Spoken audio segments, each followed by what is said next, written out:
நாகை அருகே நடுக்கடலில் விசைப்படகு மீனவர்களால் ஃபைபர் படகு மீனவர்கள் தாக்கப்பட்ட சம்பவத்தை கண்டித்து சிறுதூர் பகுதி மீனவர்கள் வேலைநிறுத்த போராட்டத்தில் ஈடுபட்டு வருகிறார்கள். கூடுதல் தகவல்களை நமது செய்தியாளர் சகாதேவனிடம் கேட்டு பெறலாம். சகாதேவன், போராட்டத்தில் எவ்வளவு மீனவர்கள் ஈடுபட்டு இருக்கிறாங்க? அவங்க தரப்புல என்ன சொல்லப்படுது?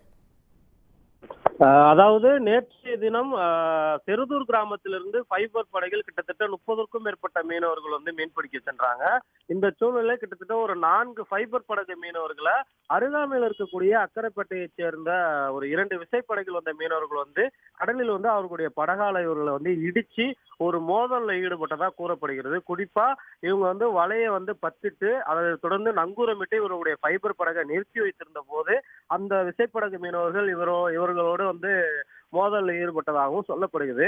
இந்த சூழ்நிலையில் நேற்றைய தினம் செருதூர் மற்றும் அக்கரைப்பேட்டை கிராம மீனவர்களுக்கு இடையே ஒரு பேச்சுவார்த்தையும் நடைபெற்றது. குறிப்பாக நேற்று அந்த கடலில் மீனவர்கள் மோதிக்கொண்ட காட்சிகளும், அக்கரைப்பேட்டையை சேர்ந்த அந்த விசைப்படகு மீனவர்கள் செருதூர் மீனவர்களுடைய ஃபைபர் படகில் மோதும் காட்சிகளும் சமூக வலைதளங்களில் வெளியானது. அதனைத் தொடர்ந்து அந்த மீனவர்களால் தாக்கப்பட்ட கிட்டத்தட்ட செருதூர் பகுதியை சேர்ந்த 3 மீனவர்கள் ஒரத்தூரில் இருக்கக்கூடிய மருத்துவக் கல்லூரி மருத்துவமனையில் சிகிச்சை பெற்று வருகிறார்கள். இந்த சூழ்நிலையில் அந்த தாக்குதல் சம்பவத்தை கண்டித்து செருதூர் கிராமத்தைச் சேர்ந்த மீனவர்கள் வேலை நிறுத்த போராட்டத்தில் ஈடுபட்டுக் கொண்டிருக்கிறார்கள்.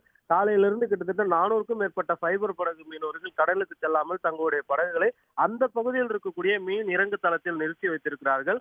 உடனடியாக தாக்குதல் நடத்திய அந்த சம்பந்தப்பட்ட விசைப்படகு மீனவர்களை கைது செய்ய வேண்டும், பாதிக்கப்பட்டு காயமடைந்து மருத்துவமனையில் சிகிச்சை பெற்றிருக்கக்கூடிய மீனவர்களுக்கு தமிழக அரசு உரிய இழப்பீடு வழங்க வேண்டும் உள்ளிட்ட கோரிக்கைகளை வலியுறுத்தி செருதூர் கிராமத்தைச் சேர்ந்த மீனவர்கள் வேலைநிறுத்த போராட்டத்தில் ஈடுபட்டிருக்கிறார்கள். இந்த வேலைநிறுத்த போராட்டம் தொடருமா அல்லது இன்றோடு முடிவடையுமா என்பது இன்று மதியத்திற்கு பிறகு 2 கிராமத்திற்கும் நடைபெறக்கூடிய அந்த சுமூக பேச்சுவார்த்தைக்கு பிறகு முடிவு செய்யப்படும் என செருதூர் கிராமத்தைச் சேர்ந்த மீனவ கிராம நிர்வாகிகள் தெரிவித்திருக்கிறார்கள்.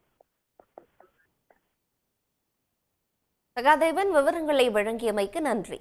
உடனுக்குடன் செய்திகளை தெரிந்து கொள்ள சன் நியூஸ் பெல் ஐகானை கிளிக் பண்ணுங்க.